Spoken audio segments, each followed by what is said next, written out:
కూరగాయలు ఏమన్నా చక్కగా కడిగి క్లీన్ చేసి పెట్టాలా? దీంట్లో ఆధ్యాత్మికత ఏంటో తెలుసా? దైవభావం ఏంటో తెలుసా? గుర్తుపెట్టుకోండి తల్లి, పిల్లలు మీరందరూ లేకుండా పెళ్లి చేసుకునే పిల్లలు చెత్తను ఊపుతుంటే ఇది చేస్తే తెలుసా? నేను చెత్త ఊపటం లేదు, నాలో ఉన్న చెత్త భావాన్ని బయటికి విసురుతున్నాను తెలుసు. వెజిటబుల్స్ కట్ చేస్తున్నాం అనుకో, ఏమనుకోవాలి?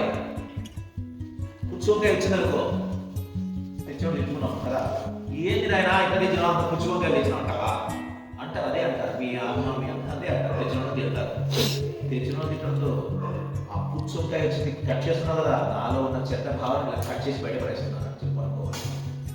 రాళ్ళు వేరుతున్నావు కదా, నాలో ఉన్న దుర్గుణాలని రాళ్ళు ఇట్లా వేరేస్తున్నాను అని చెప్పి అనుకోవాలి. దుమ్ము ధూళి ఉంది కదా, ఎక్కుతున్నాను కదా, నాలో ఉన్నటువంటి దుర్భావాలను విసిరేస్తున్నాను బయటికి, దుర్గుణాలను విసిరేస్తున్నాను బయటికి. ఇలాగా దానికి ఇల్లు ఇల్లు శుభ్రం చేస్తున్నాం. ఇల్లుగా శుభ్రం చేయాలి, మనల్ని మనం శుభ్రం చేసుకుంటున్నాం. బయట స్నానం చేస్తే పోతుంది, లోపల ఆత్మశుద్ధి ఎట్లా అవుతుంది?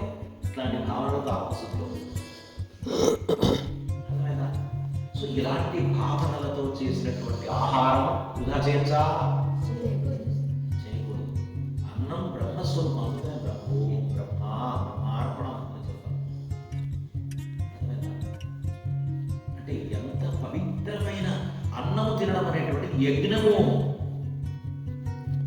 అన్నం చేయడం అనేటువంటి యజ్ఞము.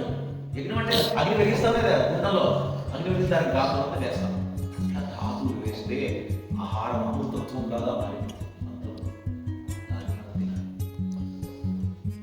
మీకు అర్థమైందా? ఎందుకు ఇక్కడ ఈ మంత్రాలు భోజనానికి శ్లోకాలు మంచి విషయాలు అన్నంతో పాటుగా లోపలికి వెళ్ళాల్సింది